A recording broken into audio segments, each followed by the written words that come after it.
Eu acabei de ler 29,99 de Frederick Beigbeder e vou contar um pouco da minha experiência de leitura.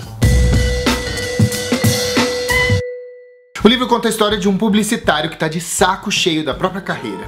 Ele encara e acha que os publicitários só servem para uma coisa: deixar as pessoas infelizes. Afinal, só as pessoas que estão infelizes compram. E a função dele é fazer as pessoas comprarem, logo, a função dele é treinar as pessoas para só serem felizes quando elas estão comprando os produtos que ele mesmo anuncia.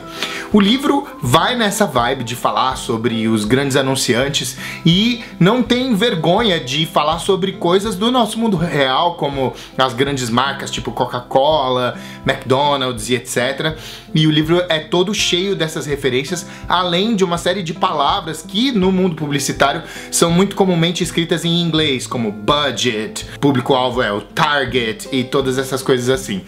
O livro então é todo cheio dessas coisas e talvez um pouco pelo fato dele vir do francês, né? Eu não sei como é que funciona isso. Às vezes eu achei o jeito da escrita um pouco travado. E eu não sei se isso tem a ver com a tradução do francês para o português, junto com essas palavras que às vezes são uma coisa, se é o fato de ter uma terminologia, umas coisas que estão o tempo todo aparecendo, ou se é uma característica da escrita do autor mesmo. Teria que ler em francês, mas eu não sei ler em francês, então isso por enquanto não vai dar para descobrir. Mas mesmo com essa escrita, às vezes um pouco atravancada, ele traz uma narrativa muito interessante, falando sobre esse personagem que decide escrever um livro, o próprio livro que a gente está lendo, tecnicamente, que seria a última coisa que ele começa a fazer. E os personagens ao redor dele sabem que ele está escrevendo esse livro, ele escreve sobre estar escrevendo o livro, e tudo isso acontece de um jeito muito interessante, até porque os capítulos, as partes do livro, não exatamente os capítulos,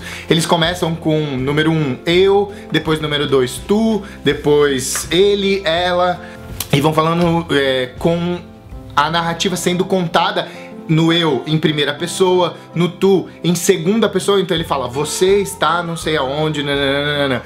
É bem legal o jeito que ele tentou fazer isso, mas talvez até por isso mesmo que seja às vezes um pouquinho difícil de ler, né, dá uma travadinha, mas é muito interessante.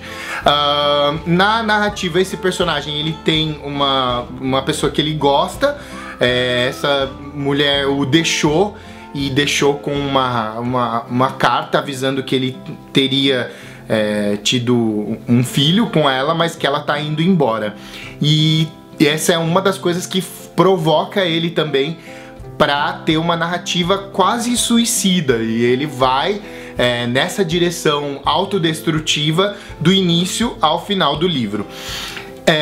O que acaba acontecendo é que isso me lembrou muito a minha leitura do Clube da Luta, porque também é um pouco essa coisa de ir contra o sistema, de brigar e etc, mas de uma maneira muito mais desconexa. Tem umas horas que tem umas cenas perdidas e muito loucas. Tudo isso, ao longo de toda a narrativa, ele também fala sobre uma propaganda que eles estão fazendo para uma marca de iogurte, e aí ele pega uma das prostitutas que ele fica e convida ela para ser a atriz principal, e eles fazem uma bagunça, e é bem interessante.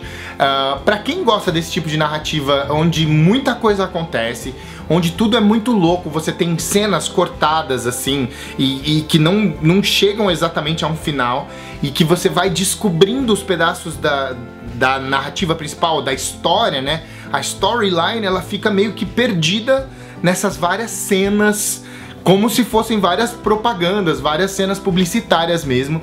Então o autor tentou, acho que, trazer a própria dinâmica televisiva de você ser interrompido o tempo todo pelos anúncios e tudo mais, na forma como ele narra. Então foi um pouco difícil, assim, de ler em alguns momentos, né? Ele ficou travado, mas eu tava muito curioso para saber, e ele é muito provocativo no sentido de a gente pensar justamente sobre essas coisas que o personagem tá vivendo como conflito. O quanto a gente só acha que tá feliz se a gente tá consumindo os produtos da marca X, se a gente tá casando no lugar Y, se a gente tá passando as férias no lugar Z. Então tem uma série de questionamentos interessantes a respeito de como a propaganda e o modo da propaganda nos invade a vida de uma maneira que a gente acaba vivendo esse 1984 sem um controle absoluto, mas ao mesmo tempo com um controle sutil que nos diz como é que é viver a vida, e todas as provocações vieram dessa leitura aqui. R$29,99. Comecei assim super por acaso. O meu amigo Mike de Foz do Iguaçu me indicou, e ele mesmo parou de ler, não curtiu, mas eu li até o final e fiquei bastante impressionado. Fica a recomendação. Se você gostou, dá um joinha. Se você já leu, comenta aqui embaixo, porque vai ser legal trocar ideia com quem conhece. E não se esqueça de se inscrever no canal para mais vídeos sobre livros e literatura. Clica no sininho para receber as notificações quando tiver vídeo novo, e deixa o seu joinha se você gostou. Beijo. Compra o livro na Amazon. Ah, se você for comprar o livro, compra o livro. Tipo, falar em propaganda, se você for comprar o livro, clica no link da Amazon que tem aqui embaixo e você ajuda o Cabine Literária conforme você compra o seu livrinho, que você vai comprar de toda forma. Obrigado.